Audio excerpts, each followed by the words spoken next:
자, 지금 안보 문제 이야기 좀 하겠습니다. 요즘 이 촛불 때문에요. 한국의 안보가 개판 5분 전이 되어 가는데 기가 찬 일들이 많습니다. 오늘요, 이 한일 양국이 도쿄에서 군사정보보호협정을 맺습니다. 이 북한의 지금 핵과 미사일 위협에 대처하기 위해서는 일본군이 수집한 각종 북한의 핵과 미사일 정보가 필수적이고요. 또 북한의 잠수함 관련 정보도 매우 중요합니다. 근데 야권은 과거사에 대해서 반성이 없는 일본과의 군사협력은 안 된다고 반대하고 나섰죠. 자, 일부 야권이나 비판적인 언론은 협상을 재개한다고, 이 군사정보보호협정을 재개한다고 발표한 지 18일 만에 가서명을 들어가고 이렇게 지금 서두르니까, 자, 내일 이제 가서명에 들어가니까 이것이 최순실로 혼란한 틈을 타서 후딱 해치우려고 하는 거 아니냐, 이렇게 의심을 한다는데요. 여태까지 못하게 해온 야당의 어떤 문제가 있는 것이지, 이게 지금 한다고 해서 크게 문제가 있는 겁니까? 일본하고 군사정보보호협정을 한다고 한국에 손해가 날 거는 뭐가 있습니까? 한국 정보가 일본에 가는 것보다 일본 정보가 한국에 오는 게 훨씬 양국이 가진 위성이나 각종 레이더 정보로 봤을 때 더 많지 않겠습니까? 그렇기 때문에 미국이 일본하고 당신들이 정보보호협정을 맺어야 제대로 된 북한의 대응 정보를 가진다고 수차례 독려를 해왔는데요. 자, 북한이 잠수함 발사 핵미사일 SLBM을 이제 실용화시켰다는 단계에서 한국이 초계정이 제대로 있습니까? 뭐가 있습니까? 한국이 과연 북한의 잠수함 정보를 제대로 파악할 수 있습니까? 자, 일본은 정보 수집 위성이 5기 있고 이지삼이 6기, 탐지거리 1000km 이상의 지상 레이더가 4기, 조기 경보기가 17대, 해상 초계기가 77대 등의 거의 미국 다음으로 세계 최강 수준의 정보력을 가지고 있습니다. 또 이런 어떤 부분을 통해서 결국 한미일 삼각 북한의 핵과 미사일에 대응하는 이 정보 공유가 보다 원활해질 수 있죠. 미국 입장에서 한번 생각해 보십시오. 한일 간에 안 돼 있다 보니까 일본에 주는 정보, 한국에 주는 정보를 전부 그때마다 이렇게 분리시켜야 되고, 이런 것들이 공유되지 않으면서 북한이 스커드를 쐈는지 노동을 쐈는지가 지난번에 동해 앞바다로 미사일을 쐈을 때 하루 뒤에야 우리가 파악할 수 있지 않았습니까? 자, 그래서 이 부분과 관련해서 야당이 왜 안 되냐, 겉으로 내세우는 논리는 웃깁니다. 일본이 우리 국토를 침략하고 침략을 정당한 나라, 위안부에 대해서 반성도 안 하는 나라, 한일관계의 특수성이 이 국민들이 받아들일 만큼 성숙되어야 되는 나라. 자, 제가 물을게요. 그러면 중국하고는 53년까지 전쟁을 했는데 중국하고는 어찌 저렇게 잘합니까? 일본보다 훨씬 뒤에까지 전쟁을 한 중국하고는 온갖 짓을 다 하면서 일본은 안 된다는 겁니까? 자, 이 돌연 협상에 나서서 속전속결하니까 뭐가 불편합니까? 저는 국방부가요, 이 와중에도 이런 걸 할 생각을 하고 있다는 부분에 대해서 정말 잘한 일이라고 칭찬을 하고 싶습니다. 자, 최순실 문제가 예상외로 터진 거지, 국방부가 이 협정을 가서명하겠다라고 하는 부분이 예상외로 된 건 아니라고 보고 있고요. 자, 이 부분이 되면 미국 휘하에 MD에 한국이 들어가는 게 아니냐라는 이야기를 하는데요. MD라는 게 별거 아닙니다. 이 미사일을 쏠 수 있는 이 하드웨어를 가지고 있고, 또 그 미사일을 갖다가 쏠 수 있는, 요격 미사일을 쏠 수 있는 소프트웨어만 갖추면 그것이 MD지, MD가 무슨 들어가고 말고 하는 데 있어서 협정이 있는 게 아닙니다. 미사일 방어라는 게요.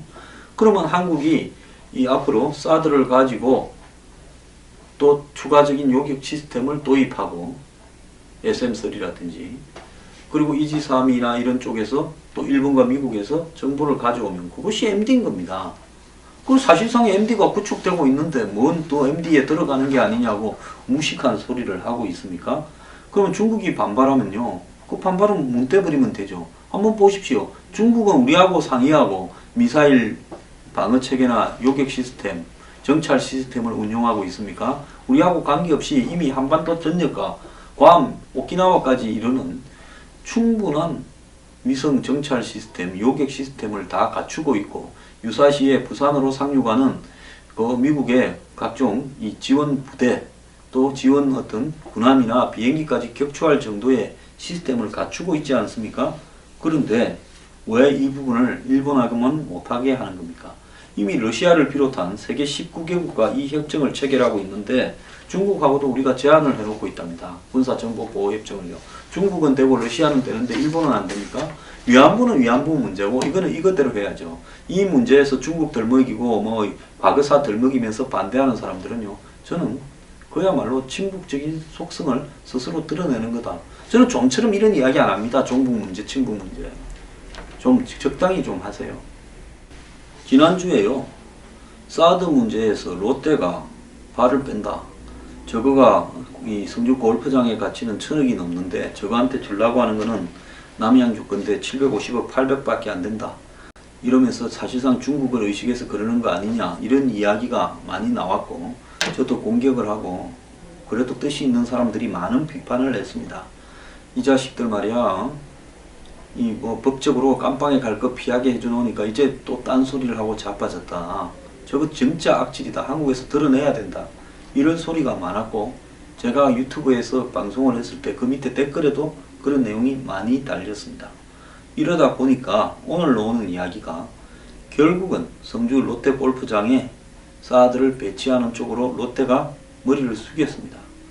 그리고 군 소유 토지를 롯데에 제공하는 대토 협의가 마무리되고 있다고 하고 이번 주 중에 이 내용을 발표할 거라고 하고 있습니다.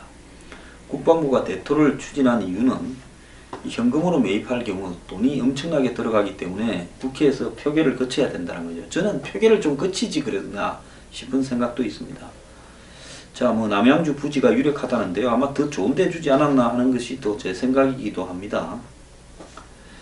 군이 가진 남양주 골프장을 아마 이 롯데에 주게 되겠죠.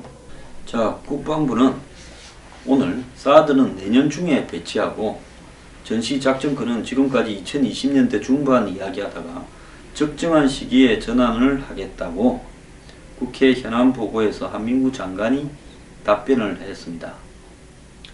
자, 그래서 오늘 답변한 내용의 핵심은 한미 동맹에 트럼프 당선이 된 시점에서 어떻게 할 것인가 하는 대응 방안을 이야기를 한 것 같고요. 자, 그래서 이제 이 부분에 따라서 전작권 이야기나 이런 이야기도 나왔는데요. 주한미군 주둔 비용 인상과 관련해서는 우리 정부의 입장을 충분히 설명을 하고, 자, 우리가 그 GDP 대비해서 좀 많이 낸다는 점을 부각시키겠다. 이렇게 하고 있답니다. 근데 야당이요. 지금 한일 군사보호협정에 대해서 반대하고 이리 들고 놓은 것은 결국은 지금 사드를 원점으로 돌려버리겠다라는 부분에 대한 어떤 입장이 야당 내부에 분명히 있다는 겁니다.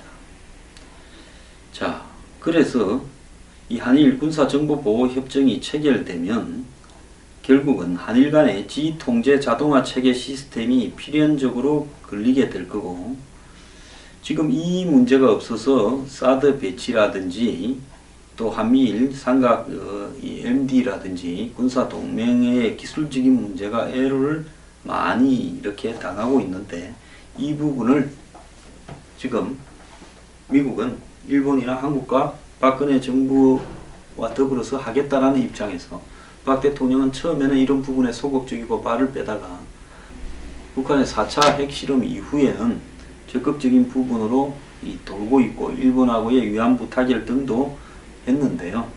지금 이 권력에 힘이 빠지다 보니까 이제 이 부분이 제대로 되어 갈 건가 매우 저는 우려스럽게 생각을 하고 있습니다. 자, 사드 배치는 현재로서는 별 이상이 없이 이렇게 배치가 될 수 있다고 보는데요. 과연 이것이 순조롭게 갈 것인가? 거국 중립 내각에 가게 되면 야권이 이 문제에 대해서 아마 반대를 하고 나올 겁니다. 그러면 결국 이 문제가 안보 이슈로서 사드 배치와 한일 군사정보보호협정 문제가 또 전자권 문제까지 추가되고 MD까지 추가되어서 내년 대선의 핫 이슈가 될 건데요. 저는 이 문제를 정면에 내어들고 야당이 입장을 밝히고 또 이 정부와 보수 세력은 이 문제에 대해서 입장을 제대로 이렇게 가지면서 국민의 심판을 받는 것이 옳다고 생각을 하고 있습니다. 빅터 차, 미국 내 한국 전문가로 불리우는 CSIS 미국 전략문제연구소 이분은요, 옛날에 요즘은 석자연구원이 됐네요. 2007년까지 미국의 NSC 아시아 담당 국장도 했었죠. 근데 이 사람은 트럼프 당선 하에서 이 오바마의 어떤 대한 정책은 과거와는 아주 다르고 이렇게 관대하지 않을 거다. 그래서 이런 바뀐 현실을 직시하고 변화에 대처해야 될 거다라고 이야기를 하면서 그것은 실망이나 부정적인 것을 이야기하는 게 아니라 미국의 스타일이 달라졌다는 걸 이해해야 된다. 한국의 방위비 분담도 늘어날 수밖에 없고 미국은 전시작전권을 한국에 조기에 받아가라고 이야기를 할 수 있는데 이 문제를 한국이 어떻게 할 건가 좀 고민을 해야 되고 즉시 대표단을 뉴욕에 워싱턴에 보내어서 트럼프 당선인 측과 이야기를 해야 되지 않겠느냐라는 부분입니다. 또 북한에 대한 제재는 중국을 경제적으로 압박해서 대북 제재를 끌어내는 부분에서 핵심적인 것은 세컨더리 보이콧이라 해서 북한과 거래하는 제3국 기업이나 개인을 제재하는 부분인데요. 중국 기업들이 북한하고 거래를 한다면 이들에 대해서 완전히 국제금융 거래를 차단해버리는 또 미국의 수출 등을 차단하는 이런 부분을 트럼프가 꺼낼 걸로 본다라고 이야기를 하고 있습니다. 미중 간의 경제적인 트러블도 매우 심각해질 거고 TPP는 사실상 끝났고 FTA 같은 경우에는 분야별로 재검토될 거다라는 것이 제 생각입니다. 즉 미국의 이해관계 분야가 있지 않겠습니까? 그래서 한국의 대기업들이 이런 분야가 FTA 재협상 내용에 들어가는지에 대한 부분을 매우 민감하게 지금 체크해 보고 있는 걸로 알고 있습니다. 부분적인 FTA 재조정은 있을 거라고 저도 보고 있고요. 더 나아가서 환율 문제에 대해서 미국이 한국의 대기업들을 봐주고 이렇게 하기 위해서 고환율을 인위적으로 유지하고 있다는 부분에서는 현재 달러 강세로 인해가 환율이 더 올라가고 있습니다. 트럼프 당선 이후에요. 정치적인 영향이죠. 그러면 미국은 고환율 문제를 반드시 들고 나올 거고 이 문제가 앞으로 좀 심각해질 수 있다. 이렇게 보고 있습니다. 자, 미국을 대하는 여태까지의 자세를 바꿔야 될 건데 일본 같은 경우에는 아베가 그걸 바꾸고 있습니다. 아베는 지금 어제 오늘 미국 전문가들을 트럼프와 가까운 사람들을 대거 일본으로 불러서 자신이 17일날 이 트럼프를 만날 때 뭘 어떻게 해야 되는가를 각을 짜고 있고 그 아베가 짜는 각에 대해서 일본 국내에서는 누구도 그래 하면 안 된다, 이렇게 해야 된다, 반대한다 이런 사람이 없습니다.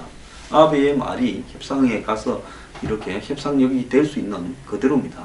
근데 한국은 지금 한일 군사정보보호협정부터 사드 배치까지 이 난리인데요. 어떻게 될지 참 걱정스럽습니다.